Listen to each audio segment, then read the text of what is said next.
నమస్తే, welcome to our channel. ఏదైతే తిరుమలలో అక్రమ కట్టడాలు కట్టారో విశాఖ శారదా పీఠం వారు కట్టిన బిల్డింగ్స్ని కూల్చివేస్తామని చెప్పి ఆగ్రహం వ్యక్తం చేస్తుంది. మరి ఉల్లంఘనలకు పాల్పడ్డ అసలు వీరిని ఏ విధంగా చూడాలో తెలుసుకునే ప్రయత్నం చేద్దాం.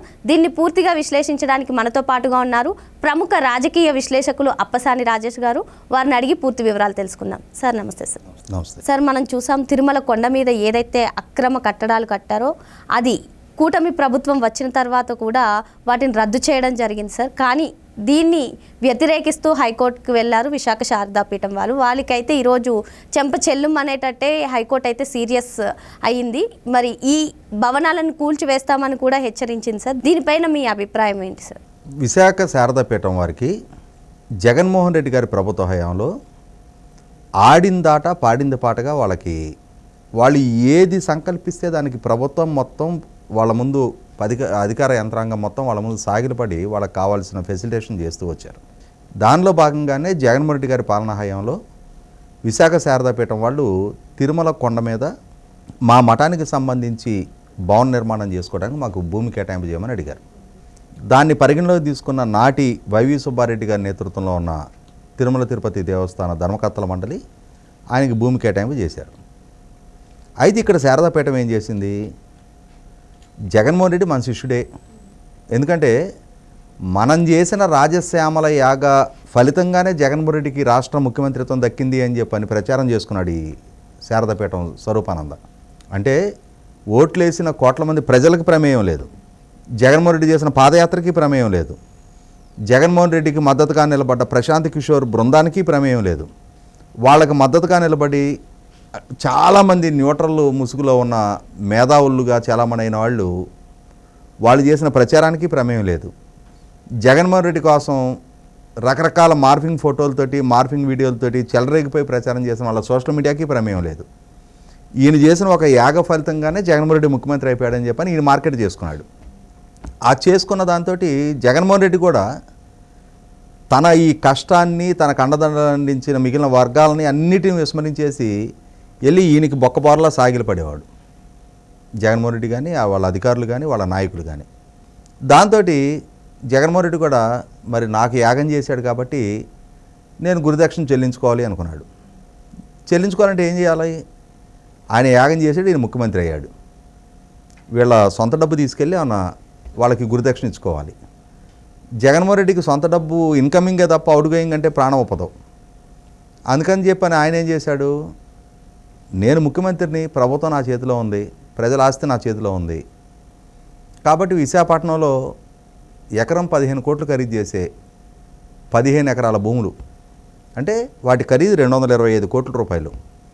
దాన్ని ఎకరం ₹1,00,000 చొప్పున 15 లక్షలకి 220 కోట్లు ఖరీదు చేసే భూములు రాసిచ్చేశాడు. రాసిచ్చి ఇక్కడ తిరుమల కొండ మీద ఇతను భవన నిర్మాణం చేసుకుంటాను అని అడగగానే 4,500 స్క్వేర్ ఫీటు భూమి కేటాయింపు చేశాడు. సుమారుగా 500 గజాలు భూమి కేటాయింపు చేశారు. భూమి కేటాయింపు చేస్తే ఇతనేం చేశాడు? మన శిష్యుడే ముఖ్యమంత్రి కదా, మన శిష్యుడు చిన్నాన్నే టీటీడీ బోర్డు చైర్మన్ కదా, నేనేం చేస్తే మాత్రం నన్ను అడ్డుకునేది ఎవరు అని చెప్పని ఇంకొక 5,000 అడుగులు ఆక్రమించేసి టోటల్ 10,000 అడుగుల్లో కట్టేశాడు బిల్డింగ్. అంటే 500 గజాలు ఈయన కేటాయింపు చేస్తే 1000 గజాలు పైగా నిర్మాణం చేశాడు. అంటే వీళ్ళందరూ ఎక్కడ ఎవరిని తక్కువ అంచనా వేశారు అని అంటే ప్రజల్ని. ప్రజాస్వామ్యం లేదు, నేను యాగాలు చేస్తా, ఇతను ముఖ్యమంత్రిగా జీవితకాలం కొనసాగుతాడనేమో ఈ స్వామి భావించాడు. ఆ పాలకుడు కూడా ప్రజల ప్రమేయం లేదు, నేను ఇట్లాంటి స్వాములకి వాళ్ళు అడిగిన భూములు ఆస్తులు రాసిస్తూ ఉంటే వాళ్ళు చేసే యాగాలతో నేను ముఖ్యమంత్రిగా కొనసాగుతాను అనుకున్నాడు తప్ప ఇవన్నీ ప్రజలు కూడా పరిగణలోకి తీసుకుంటారు, నన్ను అధికారం నుంచి దూరం చేస్తారనేది మర్చిపోయాడు. రాబోయే జీవితకాలం పాటు ఇక నేనే ఈ రాష్ట్రాన్ని పాలించే ముఖ్యమంత్రిని, నేను బతుకున్నంతకాలం ఈ స్వామి బతుకుండి నాకు పూజలు చేస్తాడని చెప్పని. అంటే ఇక్కడ ఎండు విక్టిమ్ ఎవరు? ప్రజలకు సంబంధించిన ఆస్తులు పంపిణీ జరిగింది. పోనీ జగన్మోహన్ రెడ్డి ఆయన సొంత భారతీయ సిమెంట్లో నుంచో సాక్షి కంపెనీలో నుంచో డబ్బులు ఇవ్వాల. ఇటువంటి పరిస్థితుల్లో అధికార మార్పిడి జరిగింది. ఎన్డీఏ కూటమి ప్రభుత్వం అధికారంలోకి వచ్చిన తర్వాత ఈ ప్రభుత్వ దృష్టికి అలాగే కొత్తగా ఇప్పుడు బాధ్యతలు చేపట్టిన టీటీడీ ధర్మకర్తల మండలి దృష్టికి ఈ ఉల్లంఘనలు బయటకు వచ్చాయి. వచ్చినాక దాని మీద విజిలెన్స్ విచారణ జరిపారు. విజిలెన్స్ విచారణ ఈయన ఆక్రమణలు నిర్ధారణ చేసింది, అనుమతులు లేని నిర్మాణాలు చేశాడు అని చెప్పి నిర్ధారణ చేసింది. వాస్తవంగా తిరుమల కొండ మీద గోకర్భం డ్యాము దిగున అంటే ఒక రకంగా ఆ వాటర్ బాడీకి దగ్గర ఉంటాయి ఈ మఠాలకు సంబంధించిన నిర్మాణాలన్నీ కూడా, అన్ని మఠాలకు అక్కడే కేటాయింపులు చేశారు. మరి అటువంటి సెన్సిటివ్ ప్లేస్లో పర్యావరణ ఉల్లంఘనకు పాల్పడి ఆక్రమణ చేసి నిర్మాణం చేయడం ఒక తప్పు. అనుమతి మీరి నీది కాని భూమిలో నిర్మాణం చేయడం బరితెగింపు, క్రిమినల్ కేసులు నమోదు చేయాలి. ఇప్పుడు వేరే వారి ఆస్తి ఆక్రమణ చేసి దాంట్లో నిర్మాణం చేస్తే జేబులోంచి డబ్బులు లాక్కొని వెళ్ళినట్టే. అది కూడా నీది కాని ఆస్తిలో నువ్వు నిర్మాణం చేస్తున్నావు అని అంటే ఆ స్థలం నీది కాదు, దాంట్లో నువ్వు నిర్మాణం చేస్తున్నావు అని అంటే బరితెగింపే కదా, ఒక రకమైన రౌడీజమే కదా. అటువంటప్పుడు క్రిమినల్ కేసులు నమోదు చేయాలి కదా వాళ్ళ మీద. ప్రభుత్వం ఏదో సామంటున్నారు కదా అని చెప్పని కొంచెం చూసిచ్చన్నట్టుగా ఆ ఆస్తి వరకు సీజ్ చేసి ఊరుకుంది. సార్ అసలు విజిలెన్స్ విచారణలో ఇవన్నీ అక్రమ కట్టడాలని తెలిసినా కూడా వీళ్ళు హైకోర్టు వెళ్ళడాన్ని ఎలా చూడాలి సార్? అదే ఇప్పుడు వీళ్ళ ఉద్దేశం ఏంటి అంటే ఈ ధర్మం మతం ఈ ఎమోషన్స్ మాటున వీళ్ళు చేసే అకృత్యాలని ప్రశ్నించినా ఆ అకృత్యాలను అడ్డుకునే ప్రయత్నం చేసినా విక్టిమ్ కార్డు ప్లే చేస్తారు. ప్రభుత్వం ధర్మ ప్రచారాన్ని అడ్డుకుంటుంది, చేసేయేమో పనికిమాలిన కబ్జా పనులు, రౌడీ షీటర్లు చేసే భూ ఆక్రమణలు, దానికి వేసుకునే ముసుగేమో మతము ధర్మము ఆచార వ్యవహారాలు ధర్మ పరిరక్షణ. కాబట్టి ఇక్కడ హైకోర్టుకు కూడా వాస్తవం ఏంటనేది తెలుసు కాబట్టే ఎప్పుడైతే విజిలెన్స్ విచారణలో నిర్ధారణ అయ్యి టీటీడీ ధర్మకర్తల మండలి ఆ భవనాన్ని సీజ్ చేసిందో హైకోర్టుకు వెళ్ళారు. నిన్న హైకోర్టు కూడా చాలా సీరియస్గా రెస్పాండ్ అవ్వడం జరిగింది. మీది కాని భూములు మీరు ఆక్రమించి నిర్మాణాలు ఎలా చేస్తారు? ఇక్కడ ఇతని దగ్గర భూమి సీజ్ చేశారు, ఆ భవనం సీజ్ చేశారు, ఓకే. నిర్మాణం అనేదేమి మన ఇంటి ముందు ఫంక్షన్కి టెంట్ వేసుకున్నట్టుగా ఒక అరగంటలో వేయటం కాదు కదా. ఒక భవన నిర్మాణం జరుగుతుందంటే కనీసం కొన్ని నెలలో ఒక సంవత్సర కాలం పట్టుద్ది కదా.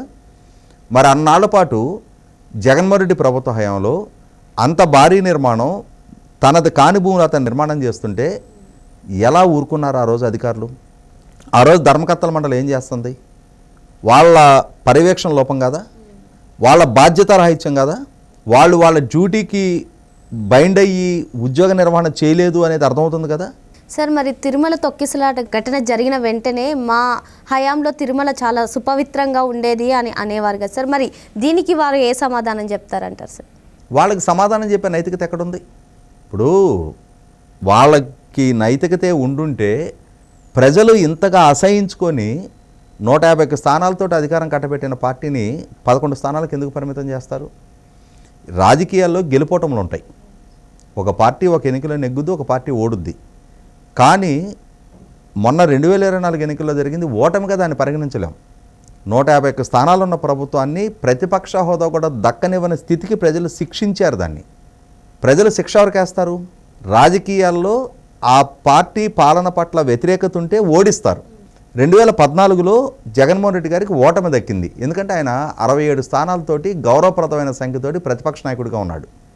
కానీ ఇవాళ 11 స్థానాలు దక్కాయి అని అంటే దాన్ని ఓటమిగా పరిగణించడానికి వీలేదు. ప్రజల శిక్షకి ఆగ్రహానికి అసహ్యానికి గురయ్యావు, అది కళ్ళ ముందు స్పష్టంగా కనిపిస్తుంది. కాబట్టి వాళ్ళు ఎంతగా అంటే విక్టిమ్ కార్డు ప్లే చేసినా, ఎంతగా వాస్తవాలను వక్రీకరించి ప్రచారం చేసినా, జరిగిన సంఘటనల్ని ఎమోషనల్గా ప్రజలకి ప్రభుత్వానికి వ్యతిరేకంగా మలిచే ప్రయత్నం చేసినా వీళ్ళ అసలు శిశుల స్వరూపం ఏంటనేది ప్రజలకు ఒక స్పష్టత ఉంది.